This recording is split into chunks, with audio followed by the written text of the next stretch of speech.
them. Matter of fact, I think it's Peter who says, all those who have this hope make themselves clean. Simple. Easy to understand. Not rocket science. I don't care if a person is a Baptist and doesn't know but 3 verses out of the Bible, and one of them is John 3:16. Or they are a Messianic rabbi, or somewhere in between. Every person who genuinely from their heart, from their inner self,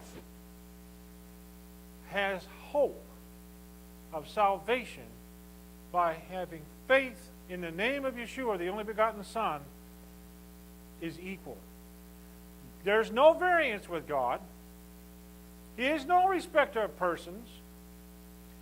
Because a person over here is a small, insignificant, ignorant, poor, beggarly person who knows very little, doesn't give great, huge sums of charity to the church or pay big, huge checks to the tithes to the church, doesn't do a whole lot of anything, but yet the Father, our Heavenly Father, saw value and worth in this person who is a part of the same body of believers that we are a part of. And that those who have come before us and who have died and now sleep in their graves are a part of too. Don't forget that everyone from the beginning until now, until the time that Messiah comes to call us from our graves, is all part of that one same body. In spiritual terms, we all exist and we're all part of the same one body. You can't forget that. You cannot forget that. My little finger on this right hand of mine, God decided it needed to be there. Who am I to argue with God? Now, could I live without it? Yes. Would I miss it? Yes. Let me tell you, it's a lot easier to grasp things with 4 fingers and a thumb than 3 fingers and a thumb. Try it sometime. Try taking this finger right here, this little bitty finger, this little insignificant finger that we all agree we could probably live without, and grab the top of a mayonnaise jar or a fruit jar or some other kind of a jar, pickle jar, and try to undo it without this little finger and see just how easy it is. I got news for you. It's not an easy task at all. It comes in real handy when you got to grab things like this and squeeze. It's the first finger to come into contact with that lid. My little toe on my right foot is just a little bitty stubby thing, but our Heavenly Father saw fit to put it on me, and I hazard to guess that He put one on every one of you too. It helps us keep our balance so we don't fall over. We lean over to the right, that little toe is there to help keep us balanced. It's important. It wouldn't be there if it wasn't important. And this little dumb, old, ignorant person over here that's probably sinning, except they don't know any better, is important to the Father, even though they don't know what we know, even though they don't understand all the mysteries we understand, even though they don't have all the spiritual gifts that we are imbued with from our Heavenly Father. He still considers them important. Who do we think we are, and how dare we get up on a high horse and judge them? They're just as much a servant, a bondservant of the Master who died on the cross for all of us, as any of us are. And yet, so often, we, all of us,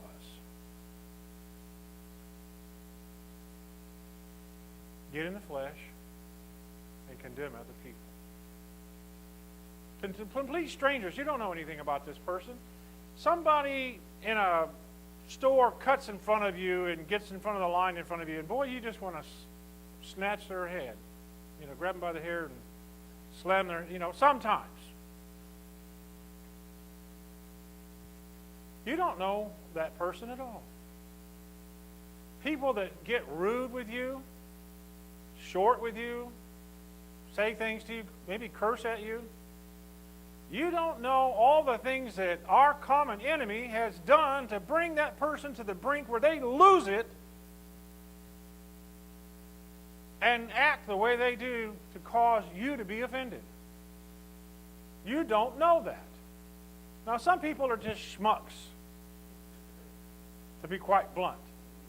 And they enjoy being schmucks. And they'll probably die a schmuck. But that's between them and our Heavenly Father. And as Brother Daniel said earlier, the Father emphatically, seriously, without any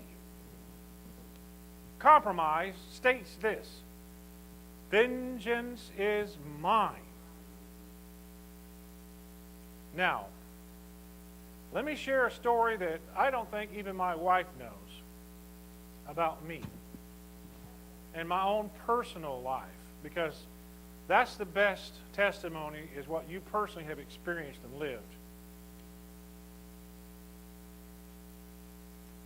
I believe it's Galatians 6:20 that says, "Be not deceived, for God is not mocked.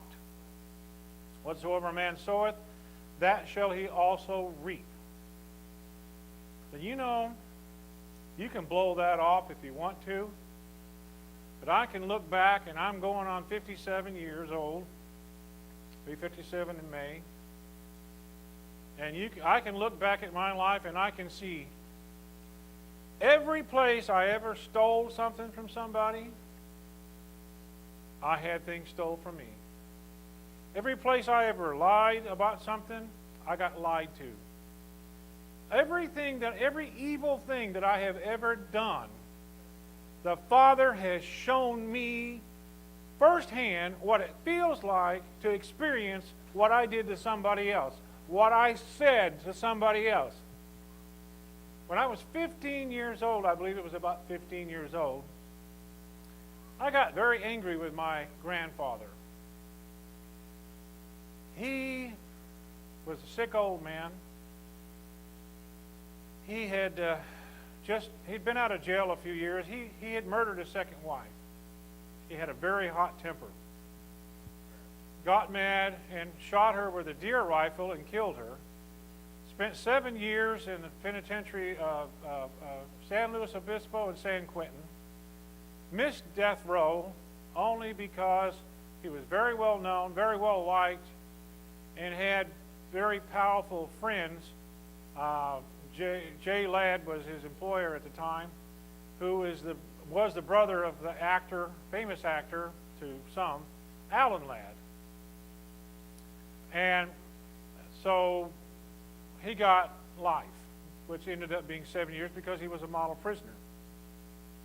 I said all that to say this: my grandpa could be a real schmuck. He could be a real horse's rear end. But Brother Steve here, at the age of 15, knowing almost all the combined knowledge and wisdom of all mankind, got angry with him because he was picking on my little brother. We were staying with him off in the middle of the sticks. And I had forgotten the fifth commandment. In my anger, I told him that if he bothered my brother again or yelled at my brother again, I would kill him. And for just a brief moment, I meant it. A brief moment, I meant it. You know, it wasn't much longer after that he died. Died from complications of emphysema. He smoked for years. And it took all the air that he had out of him when I said that to him. And he's been gone now since 1969. And you know, I can't go to my grandfather. I can't look him in the face and tell him I'm sorry.